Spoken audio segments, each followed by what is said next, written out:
Shalom dan selamat pagi semua jemaat yang dikasihi Tuhan.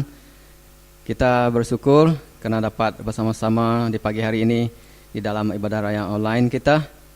Dan kita sentiasa diberkati oleh Tuhan dari hari-hari yang telah berlalu sehingga ke pagi ini kita dapat bersama-sama di dalam pujian penyembahan kita, supaya kita bersama-sama untuk menikmati hari di pagi hari ini. Kita mengucap syukur, dan saya mengajak semua jemaat yang dikasihi Tuhan agar kita sentiasa mempersiapkan diri di pagi ini agar kita dapat menikmati ibadah raya online kita.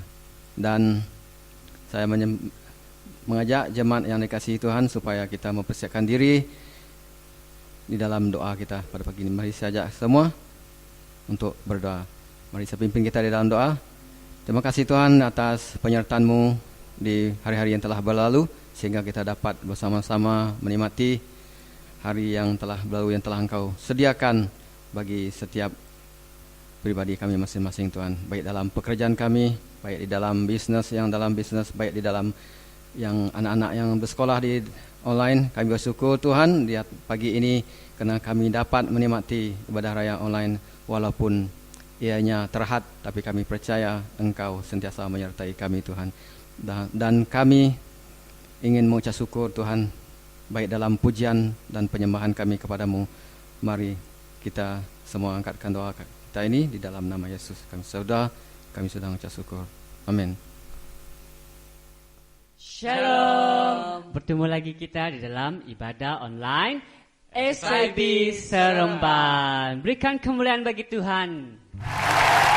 Oke, mari pada saat ini kita terus memuji Tuhan. Mari kita katakan, ada satu sobat kita yang setia.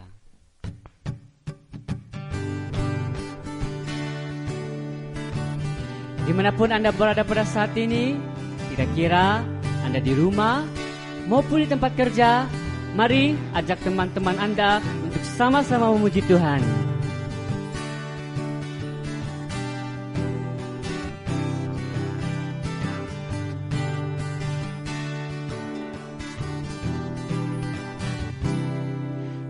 Ada satu sobatku yang setia, dia tak pernah meninggalkan diriku di waktu aku susah, waktuku sendirian. Dia selalu menemani diriku. Sekali lagi. Ada satu sobatku yang setia, dia tak pernah meninggalkan diriku. Di waktu aku susah, waktuku sendirian, dia selalu menemani diriku. Namanya Yesus, namanya Yesus, nama Yesus yang menghibur hatiku. Oh, oh, oh, oh, namanya Yesus, namanya Yesus, nama Yesus yang menghibur hatiku. Ada satu sobatku yang setia, dia tak pernah meninggalkan diriku. Di waktu aku susah, waktuku sendirian, dia selalu menemani diriku. Namanya Yesus, namanya Yesus, nama Yesus yang menghibur hatiku. Oh, oh, oh, oh, namanya Yesus, namanya Yesus, nama Yesus yang menghibur hatiku. hatiku. Namanya Yesus, namanya Yesus, namanya Yesus, nama Yesus yang menghibur hatiku. Oh, oh, oh, oh, namanya Yesus, namanya Yesus, nama Yesus yang menghibur hatiku. Nama Yesus yang menghibur hatiku. Nama Yesus yang menghibur hatiku. Berikan kemuliaan bagi Tuhan. Haleluya. Terima kasih Tuhan.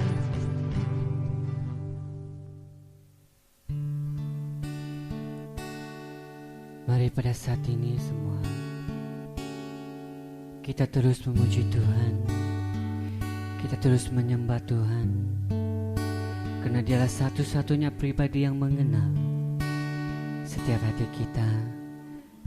Dan kami percaya Tuhan, yang Engkau tidak pernah meninggalkan kami ya Tuhan. Haleluya Tuhan.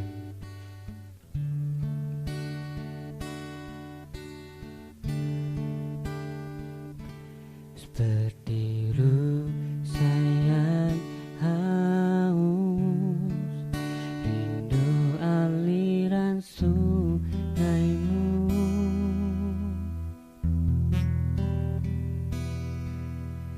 Hatiku tak tahan menunggu-Mu.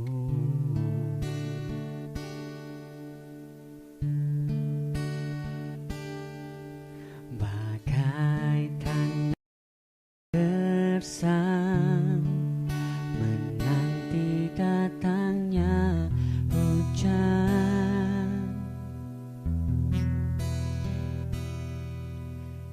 begitupun jiwaku Tuhan. Hanya Engkau pribadi yang mengenal hatiku. Tiada yang tersembunyi bagi-Mu. Seluruh isi hatiku Kau tahu, dan bawaku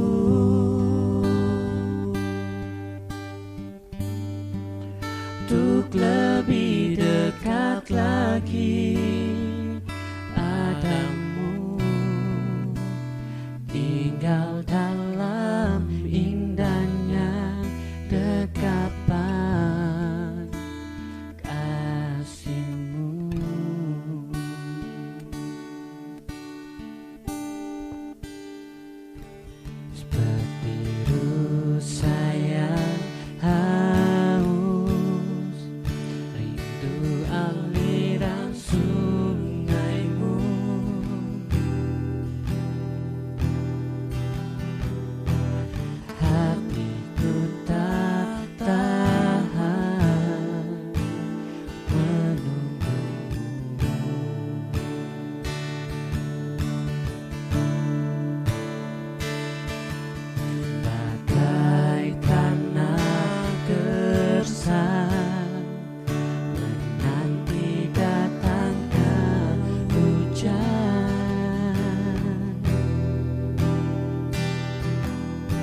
tinggal dalam indahnya dekapan kasih-Mu.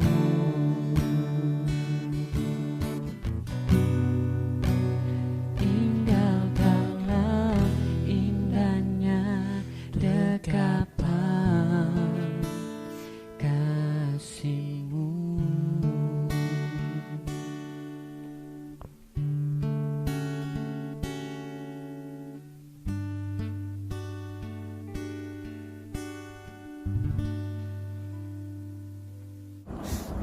Salam saudaraku, kita bersyukur sekali lagi kita dapat beribadah, bertemu di dalam ibadah online, dan saya sangat yakin bahwa Anda tetap setia kepada Tuhan, tetap mempercayai hidupmu kepada Tuhan, dan juga dapat mengasihi Tuhan lebih sungguh lagi sepanjang masa. Amin saudaraku.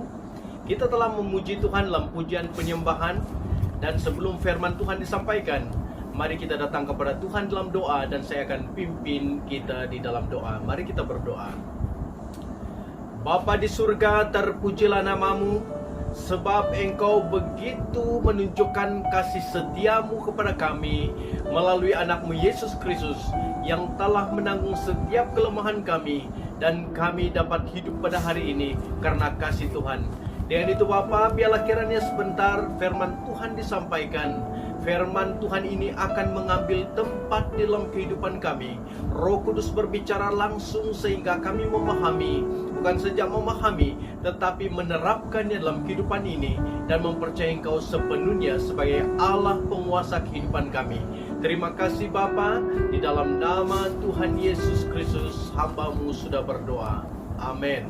Saudaraku, kita telah belajar dari Injil Yohanes pasal 1 sampai pasal 3 dengan tema yang sangat menarik dan tema yang benar-benar membuat kita mengerti siapakah Tuhan yang kita sembah, yaitu Yesus Kristus. Minggu lepas kita telah belajar tentang tema mengenal Yesus pembaharu hati. Dan hari ini kita akan belajar dengan satu tema di dalam Yohanes pasal 4 ayat 43 hingga 54 dengan tema mengenal Yesus penguasa kehidupan. Mari kita membaca bersama di dalam Yohanes pasal 4 ayat 43 hingga 54 yang berkata demikian. Dan setelah 2 hari itu Yesus berangkat dari sana ke Galilea, sebab Yesus sendiri telah bersaksi bahwa seorang nabi tidak dihormati di negerinya sendiri. Maka setelah ia tiba di Galilea, orang-orang Galilea pun menyambut dia, karena mereka telah melihat segala sesuatu yang dikerjakannya di Yerusalem pada pesta itu, sebab mereka sendiri pun turut ke pesta itu. Maka Yesus kembali lagi ke Kana di Galilea, di mana ia membuat air menjadi anggur. Dan di Kapernaum ada seorang pegawai istana, anaknya sedang sakit.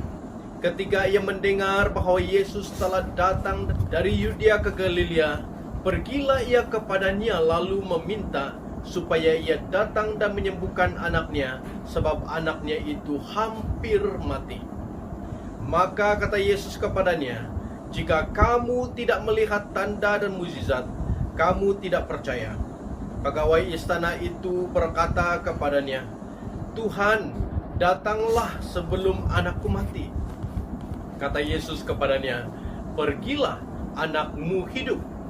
Orang itu percaya akan perkataan yang dikatakan Yesus kepadanya, lalu pergi.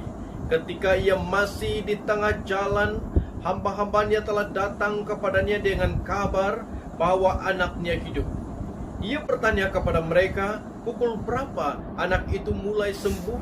Jawab mereka, "Kemarin siang pukul 1 demamnya hilang."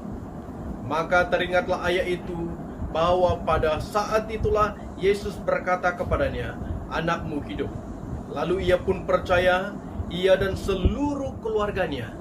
Dan itulah tanda kedua yang dibuat Yesus ketika ia pulang dari Yudea ke Galilea. Saudara yang Tuhan Yesus kasihi, Melalui pembacaan sebentar tadi, saya sangat yakin bahwa semua kita memahami jalan cerita ini. Ini merupakan suatu bahagian petikan ataupun bahagian firman Tuhan yang memang mudah kita fahami dari jalan ceritanya. Tetapi ia juga menggambarkan suatu kisah yang benar-benar menjadi suatu pelajaran yang sangat penting tentang Injil Kristus. Mengapa disebut pelajaran yang penting tentang Injil Kristus, tentang Kristus sendiri? Karena ini bercerita tentang iman ataupun bukti iman yang jelas ternyata di dalam kehidupan pegawai istana tersebut. Dan kalau kita dapat melihat ayat 43 sampai ayat 45 adalah suatu keterangan iman di mana kita dapat menyaksikan bahwa Yesus memasuki kota Galilea, di mana Yesus memasuki daerah Galilea. Saudaraku, kita perlu tahu ayat sebelumnya di mana menyatakan bahwa Yesus berada di Samaria dan orang Samaria telah mengalami Tuhan dan menerima Yesus sebagai Tuhan dan Juru Selamat, termasuk perempuan yang memang ditegur oleh Tuhan tetapi diperbarui hatinya oleh Tuhan Yesus setelah dia bertobat dari semua dosa yang dia buat. Dan bila kita menyaksikan peristiwa di Samaria itu adalah suatu peristiwa yang sangat luar biasa, di mana Tuhan sebagai pembaharu hati manusia. Dan sewaktu Yesus berada di sana selama 2 hari, dan dia kini dalam perjalanan ke Galilea selepas dia di Samaria dan kembali memasuki daerah Galilea. Itu dikatakan firman Tuhan. Dan kita dapat melihat bagaimana reaksi orang Galilea bila Yesus masuk Galilea. Dikatakan mereka menghormati Yesus. Mereka sangat menghormati Yesus, kata firman Tuhan. Kedua, dan mereka menyambut dan menerima Yesus. Disebut dalam ayat 43 hingga 45 menyebut perkara tersebut, di mana suatu keterangan iman yang kita perlu lihat tentang iman dan perbandingan cara orang menyambut Yesus sewaktu dia di Yerusalem ataupun di Yudea, dan sewaktu dia berada di Samaria, dan sewaktu dia masuk daerah Galilea. Di mana 3 tempat ini kita dapat melihat Yudea ataupun di Yerusalem adalah orang Yahudi, dan juga Galilea adalah orang Yahudi juga. Dan di Samaria adalah orang yang dianggap najis sebab mereka bukanlah orang Yahudi tulen tetapi kawin campur. Tetapi yang membezakan mereka di situ tentang suatu keterangan iman adalah orang di Yerusalem, orang Yahudi sendiri, bahkan di Galilea, mereka masih tidak menerima Yesus sebagai Mesias, sukar menerima Yesus sebagai Mesias. Tetapi bila Yesus berada di Samaria, di situ suatu keterangan iman yang sangat-sangat membanggakan, di mana mereka benar-benar meletak dan mempercayai Yesus sebagai juru selamat dunia. Itu kita baca di dalam ayat sebelum ini dan khotbah minggu lepas. Dan bila Yesus memasuki daerah Samaria, di situ orang menyambut dia, menerima dia, dan menghormati dia. Tetapi kita dapat melihat bahwa menyambut, menerima, dan menghormati Yesus bukanlah bukti iman, sebab mereka hanya mau mukjizat terjadi, dan bila mereka melihat mukjizat maka mereka percaya. Tetapi sebenarnya sukar bagi orang-orang Yahudi pada zaman itu mempercayai Tuhan Yesus yang melakukan mukjizat di hadapan mereka. Malah menjadi tantangan bagi mereka, dan mereka menjadikan Yesus sebagai ancaman tradisi mereka, sebab Yesus hadir dan melakukan perkara yang luar biasa yang tidak pernah berlaku dalam zaman mereka. Saudaraku, itu merupakan tentang keterangan iman. Dan kita dapat melihat, saudaraku, bahwa di ayat 46 dan seterusnya kita melihat bagaimana pegawai istana meminta Yesus untuk menyembuhkan anaknya yang hampir mati. Saudaraku, kita dapat melihat lebih khusus di dalam bahagian ini, yaitu tentang penyembuhan anak pegawai istana, adalah bukti tentang iman kepada Yesus dan Yesus sebagai penguasa kehidupan. Dan kalau kita dapat melihat, saudaraku, di dalam peristiwa penyembuhan ini, di mana ada peringkat-peringkat iman. Peringkat-peringkat iman yang perlu kita pelajari tentang peringkat iman yang dialami oleh pegawai istana ini. Dan bila menyebut tentang pegawai istana ini, kita perlu memahami bahwa pegawai istana ini bekerja di bawah pemerintahan Herodes. Dan memang sudah pasti dia memiliki jawatan-jawatan ataupun jabatan penting, dan mempunyai beberapa jabatan di dalam pentadbiran Herodes sendiri. Dan kita dapat melihat pegawai istana ini bukan calang-calang orang, bukan orang biasa, tetapi dia adalah orang yang terhormat, orang yang dikenal. Tetapi suatu peristiwa yang membuat dia mencari Yesus adalah karena anaknya yang sedang sakit dan hampir mati. Dan di dalam peristiwa inilah kita dapat melihat bagaimana peringkat imannya dapat membuat Yesus sebagai penguasa kehidupan melakukan mukjizat di dalam kehidupannya sendiri, di mana anaknya disembuhkan dan hidup lagi dan tanpa mengalami kematian. Dan itu, saudaraku, kita melihat di dalam ayat 46 sampai 54 itu menceritakan tentang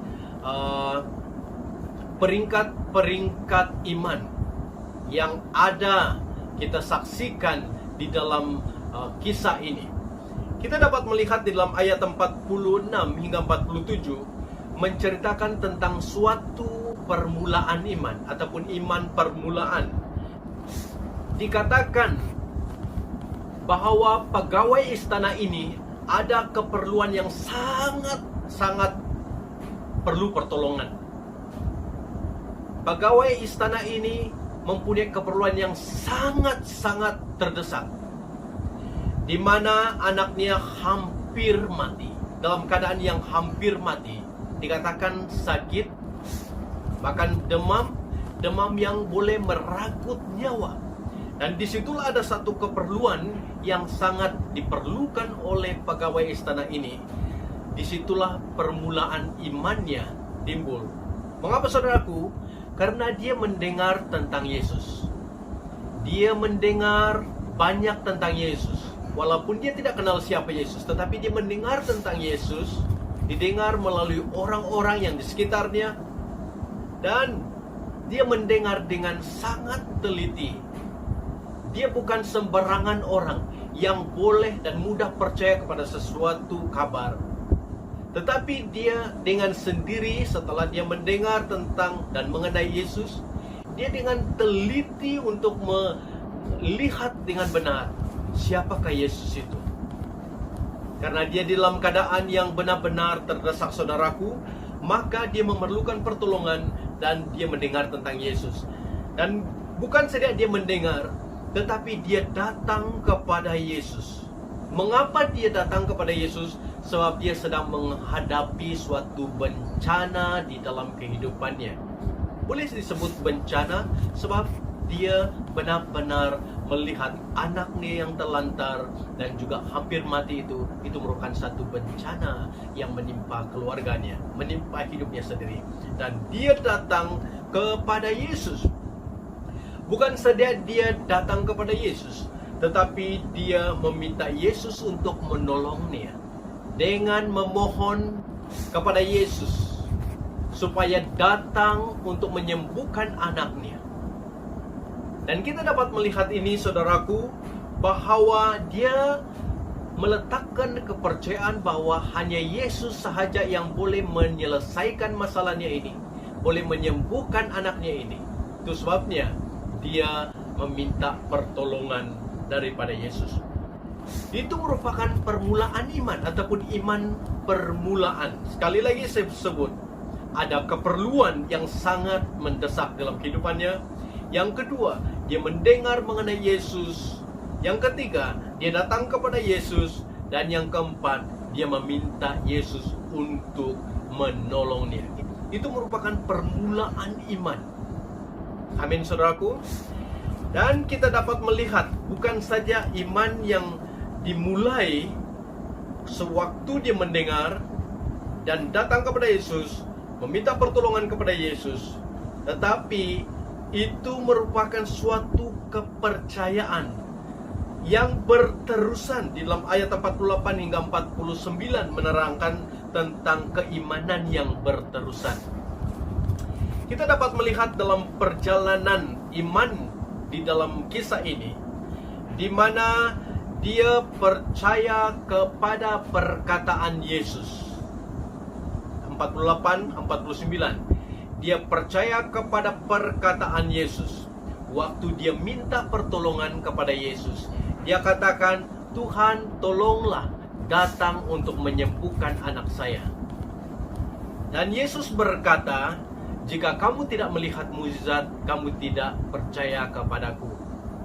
Bukan saja perkataan Yesus ini dituju kepada pegawai istana ini, tetapi sebenarnya juga ditujukan kepada para hadirin ataupun yaitu orang Yahudi yang ada di sekitarnya. Dan itu merupakan suatu ungkapan yang menyatakan bahwa kebanyakan orang mempercayai Tuhan Yesus kalau ada mukjizat. Dan kita dapat melihat di dalam kisah ini, keimanan pegawai istana ini benar-benar ada dan berterusan, sehingga dia meminta pertolongan Tuhan sebab dia sangat terdesak. Situasi yang sedang dia alami adalah suatu keadaan yang benar-benar menekan hidupnya. Dan kita dapat melihat di mana sekali lagi saya sebut bencana yang sangat teruk yang melanda hidupnya, melanda keluarganya. Namun di dalam keadaan tersebut, saudaraku, dia mempercayai Yesus sahaja yang boleh menolongnya. Dan itu merupakan suatu keimanan, kepercayaan yang berterusan. Walaupun dia mungkin berpikir secara manusiawi bahwa sukar untuk mendapatkan pertolongan, tetapi karena dia telah mendengar tentang Yesus dan dia datang kepada Yesus dan dia minta pertolongan daripada Yesus, dan imannya masih kekal, masih ada, masih timbul, masih dia pegang. Sebab walaupun Yesus berkata, kalau kamu tidak melihat mukjizat, kamu tidak akan percaya. Tapi dia masih meminta Yesus untuk datang dan menolong. Dan kita dapat melihat imannya tidak goyah di situ, saudaraku. Kepercayaannya kepada Yesus tidak goyah, saudaraku. Kita dapat melihat, saudaraku, permohonannya untuk minta Yesus datang menyembuhkan anaknya itu. Yesus sendiri tidak datang, tetapi memberi suatu perintah kepada dia, pergilah, anakmu hidup. Saudaraku, ini merupakan suatu peringkat iman yang patuh dan bekerja. Iman yang mempercayai, bukan saja mempercayai, tetapi mematuhi dan juga bekerja. Ini merupakan suatu peringkat iman. Mengapa, saudaraku, di dalam peringkat iman mematuhi dan bekerja ini ada janji di situ. Kita dapat melihat janji Yesus dalam ayat 50 itu mengatakan bahwa keperluannya yang sekarang ini akan dipenuhi. Sehingga Yesus berkata, pergilah, anakmu hidup. Janji Yesus kepada pegawai istana ini adalah janji yang memenuhi keperluan. Janji yang memenuhi setiap situasi dan masalah yang dihadapi. Dan inilah peringkat iman mematuhi dan bekerja. Dan kita dapat melihat, saudaraku, pegawai istana ini benar-benar percaya akan perkataan Yesus.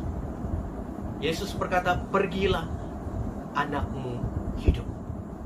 Dia tanpa berdalih, saudaraku, dia mempercayai perkataan Yesus itu 100%, dan dia melangkah untuk pergi tanpa Yesus mengikutinya. Saudaraku, itu suatu perkara yang kita dapat melihat. Iman yang bekerja, iman yang memerlukan kepatuhan. Tanpa kepatuhan, iman itu akan mati. Kita dapat melihat peristiwa sebelum pasal-pasal sebelumnya. Yesus melakukan mukjizat, air biasa menjadi air anggur. Atas kepatuhan mereka mengikut apa yang dia suruh. Demikian juga pegawai istana ini, dia patuh kepada apa yang Yesus katakan. Berarti dia 100% mempercayai kata Yesus itu. Saudaraku, pegawai istana ini langsung tidak membantah, tidak berdalih, tidak memberikan alasan, tidak memberikan suatu komen mengapa Yesus memintanya pergi, tetapi dia patuh di situ, saudaraku. Itu merupakan peringkat kepatuhan, iman kepatuhan, iman yang mematuhi, iman yang bekerja di dalam diri pegawai ini. Dan kita dapat melihat, saudaraku, dalam ayat 51 hingga 53 adalah suatu kepercayaan, suatu keimanan, suatu peringkat keimanan, kepercayaan yang diteguhkan, yang dikokohkan. Mengapa, saudaraku? Sebab di dalam perjalanannya balik, pegawai ini sewaktu dia beredar dari pertemuannya dengan Yesus, dia berjalan kembali ke Kapernaum. Saudaraku, waktu orang yang diutus dari Kapernaum untuk bertemu dengan pegawai istana ini, dan bila mereka bertemu di tengah jalan, dan mereka menyatakan kepada pegawai istana ini suatu berita gembira di mana anaknya telah disembuhkan, sudah pasti pegawai istana ini akan terkejut, dan juga bukan terkejut, dan dia akan benar-benar merasa heran dan kagum, dan dia masih sempat bertanya, bilakah dia mulai sembuh? Dan mereka menyatakan sekitar pukul 1 siang. Saudaraku, bila mereka menyebut tentang waktu anak itu mulai sembuh, maka dia teringat akan perkataan Yesus itu. Dan dia tahu bahwa perkataan Yesus itu benar-benar tepat waktu Yesus mengatakan, pergilah, anakmu hidup. Waktu itulah anaknya mengalami kesembuhan.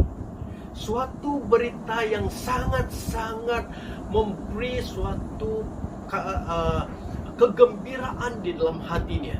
Dan waktu dia mendengar itu, saudaraku, dia dengan bergegas untuk pergi ke Kapernaum, pergi ke rumahnya, di mana dia menyaksikan benar peristiwa itu terjadi.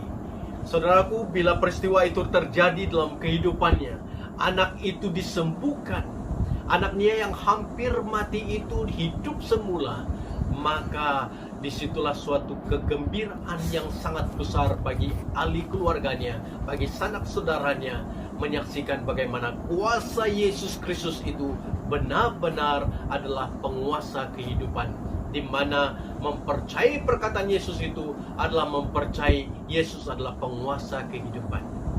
Saudaraku, itu merupakan iman yang menyaksikan perbuatan ajaib Tuhan. Itu adalah proses iman ataupun peringkat iman.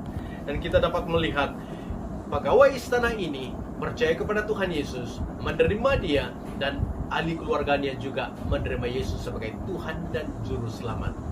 Tidak dikisahkan mereka bertemu dengan Yesus semula, tetapi kisahnya berakhir di mana ahli keluarga mereka percaya kepada Yesus. Saudaraku, melalui kisah ini, bagi saudara dan saya yang menyaksikan tentang perjalanan dan proses dan tahap iman yang ada dalam kehidupan pegawai istana ini, adalah sesuatu pelajaran yang sangat penting bagi setiap pribadi kita. Karena kita tahu bahwa bila kita menghadapi sesuatu keadaan yang sangat sukar dalam kehidupan kita, kita tidak memahami mengapa itu terjadi. Sepertinya keadaan anak pegawai istana ini, dia benar-benar hilang harapan, dia benar-benar putus asa, berada dalam suatu keputusasaan. Mungkin dia telah mencoba banyak cara, tetapi masih keadaan anaknya makin menghampiri maut ataupun kematian. Tetapi bila dia mendengar tentang Yesus, saudaraku, Dia tahu bahwa ini adalah peluang dia untuk benar-benar mendapat pertolongan, walaupun dia masih kabur ataupun mungkin masih tidak terlalu yakin, tetapi dia mendengar tentang Yesus yang boleh melakukan mukjizat. Dan waktu dia mendengar, dia datang kepada Yesus. Dan bukan saja datang, dia meminta pertolongan daripada Yesus.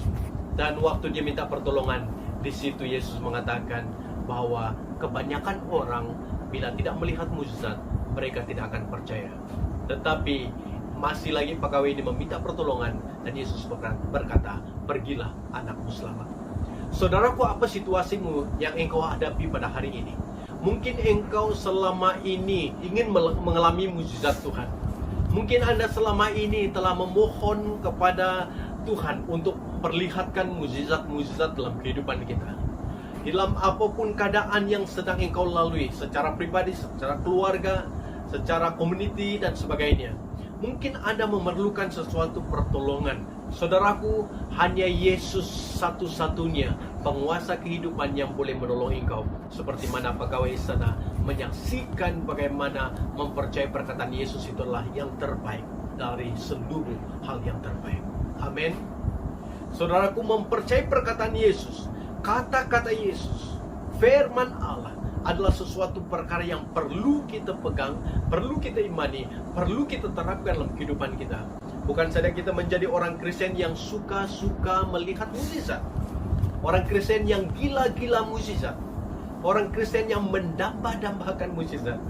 Banyak orang hari-hari ini, mereka hanya mau, kalaulah saya dapat melihat mukjizat Tuhan, kalaulah Tuhan dapat melakukan mukjizat, kalaulah. Ataupun saya mau melihat mukjizat Tuhan pertama. Saya mau menyaksikan Tuhan bekerja dalam sudut-sudut hidup ini. Saya mau, kalau Tuhan tidak melakukan mukjizat, saya tidak mau mempercayai. Saudaraku, itu merupakan perkara yang Yesus hadapi dengan orang-orang Yahudi, bangsanya sendiri. Mereka hanya mau mukjizat, hanya mau mukjizat, hanya mau mukjizat. Dan bila Yesus melakukan mukjizat, masih mereka tidak mau mempercayai. Tetapi bezanya, saudaraku, bahwa pegawai istana ini, dia minta tolong dari Yesus, tapi Yesus tidak datang. Dan dia hanya mempercayai apa yang Yesus katakan, anakmu hidup. Dan dia kembali dalam perjalanan, dia dikabarkan tentang kabar baik ini, anaknya telah disembuhkan. Saudaraku, Anda dan saya perlu mempunyai iman seperti pegawai istana ini. Tanpa melihat mukjizat, tetapi dia mempercayai perkataan Yesus, maka dia bergerak dan berjalan di dalam kepercayaannya terhadap perkataan Yesus. Akhirnya mukjizat terjadi. Apapun ke dalam kehidupanmu pada hari ini, mungkin Anda tidak dapat melihatnya hari ini, tapi dalam perjalanan hidupmu, bila engkau terus meletakkan perkataan Yesus, ucapan Yesus, kata-kata Yesus, firman Tuhan menjadi sandaran, menjadi pegangan hidupmu, maka dalam perjalanan hidupmu, sedang engkau berjalan dalam menghadapi, dalam masih menghadapi keadaan yang berat dalam hidupmu, ada berita sukacita yang akan datang, yang akan engkau dengar, dan akhirnya engkau akan saksikan bagaimana Tuhan itu bekerja, karena Dia adalah penguasa kehidupanmu. Dan pegawai istana ini benar-benar dapat menyaksikan bagaimana Tuhan itu jelas dan nyata sebagai penguasa kehidupan. Sakit penyakit tidak dapat menguasai anaknya, kematian tidak dapat menimpa anaknya, tetapi Yesus, perkataan Yesus membangkitkan, menghidupkan anaknya ini. Amin, saudaraku. Dan suatu perkara yang sebenarnya ditekankan, yang lebih ditekankan adalah iman seperti mana orang Samaria. Itu yang diberi penekanan yang sangat kuat sebenarnya, kalau kita dapat menyaksikan peristiwa-peristiwa di mana Tuhan melayani di dalam daerah Yudea, daerah Samaria, dan daerah Galilea ini. Tetapi satu penekanan yang kita perlu belajar tentang iman adalah orang Samaria, di mana tidak ada mukjizat yang Tuhan Yesus lakukan. Hanya Yesus menyatakan tentang pribadi, tentang apa yang terada di dalam hati perempuan Samaria itu. Dan selepas perempuan Samaria menyadari tentang apa yang Yesus sebut itu, dan dia memberitahu kepada orang kampungnya, yaitu kota Samaria. Dan mereka mendengar, dan mereka bertemu dengan Yesus. Dan bila mereka mendengar ajaran Yesus, maka mereka percaya kepada Yesus. Tanpa ada mukjizat, mereka percaya kepada Yesus. Saudaraku, iman yang demikianlah yang diperlukan, sehingga kita terhindar daripada orang Kristen, daripada menjadi orang Kristen yang gila-gila mukjizat. Sekali lagi saya sebut, yang gila-gila mukjizat. Tanpa mukjizat, tiada mukjizat, tidak mau mempercayai Tuhan. Saudaraku, biarlah hidupmu pada hari ini benar-benar mempercayai Tuhan. Hanya perkataannya adalah perkataan yang berkuasa untuk mengubah situasimu. Bila engkau mempunyai iman seperti mana pegawai istana ini, dalam perjalanan hidupmu sekali lagi, Tuhan akan melakukan perkara yang besar, dan engkau akan menyaksikannya, dan engkau mempercayainya. Tetapi yang lebih besar, engkau tidak perlu melihat mukjizat, tetapi mempercayainya dengan sungguh-sungguh, sebab engkau sudah mengenal dia sebagai penguasa kehidupan. Amin. Semoga kebenaran firman Tuhan ini menjadi berkat bagi kita pada hari ini, dan biarlah kiranya kita tetap mempercayai Yesus sebagai penguasa kehidupan setiap pribadi kita. Amin. Tuhan Yesus memberkati.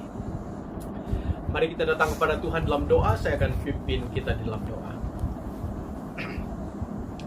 Bapa di surga, terima kasih di atas kebenaran firman Tuhan yang kami belajar, di mana Engkau adalah penguasa kehidupan, anak pegawai istana yang hampir mati, kata firman Tuhan.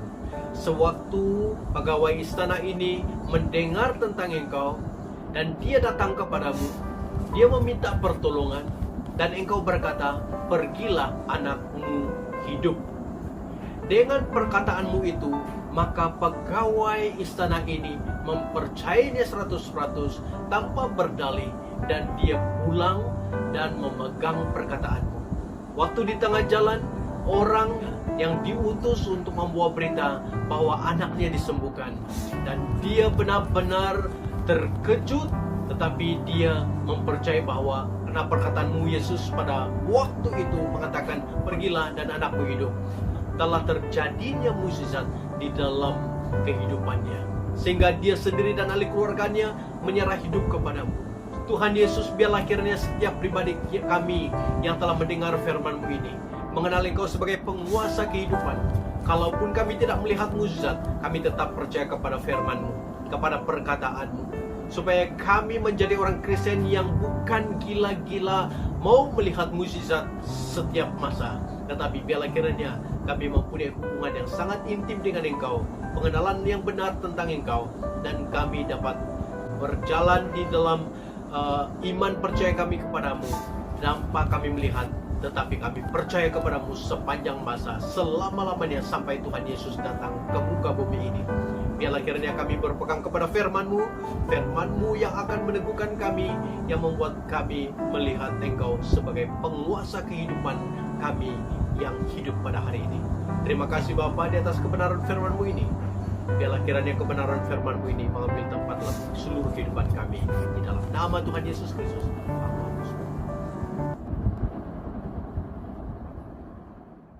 Ya, segala puji syukur kita naikkan kepada Tuhan kita Yesus Kristus karena telah menyertai kebaktian ibadah raya online kami pada hari pagi ini, sehingga kami semua dapat menikmati baik dalam pujian dan penyembahan kepada Engkau, yaitu satu-satunya Tuhan yang layak dipuji dan dipuja.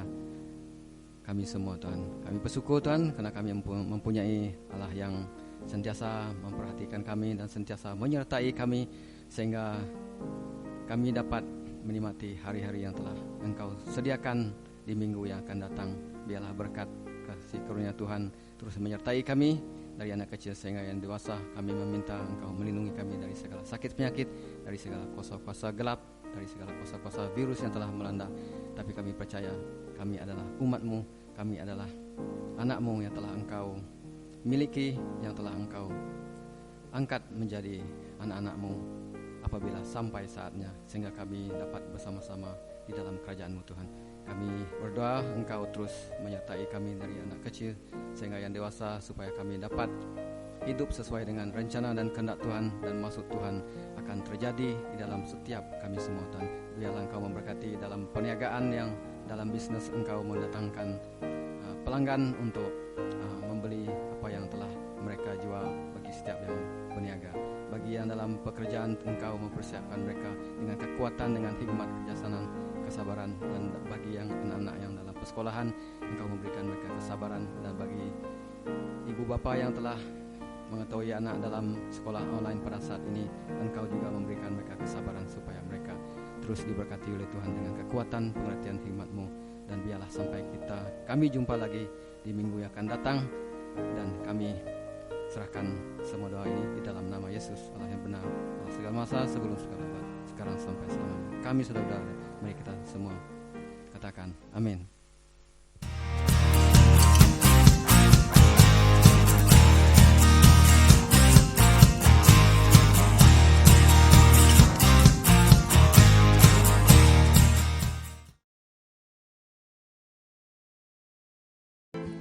Dia tak pernah meninggalkan diriku di waktu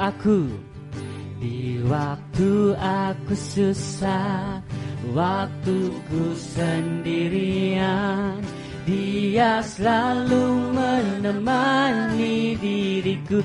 Namanya Yesus, namanya Yesus.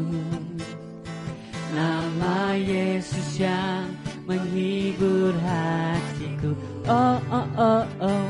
Namanya Yesus, namanya Yesus. Nama Yesus yang menghibur hatiku. Ada satu sobatku yang sedang, dia tak pernah meninggalkan diriku. Di waktu aku susah, waktuku sendirian, Dia selalu menemani diriku. Bagi semua jemaat yang dikasihi Tuhan, namanya Yesus, namanya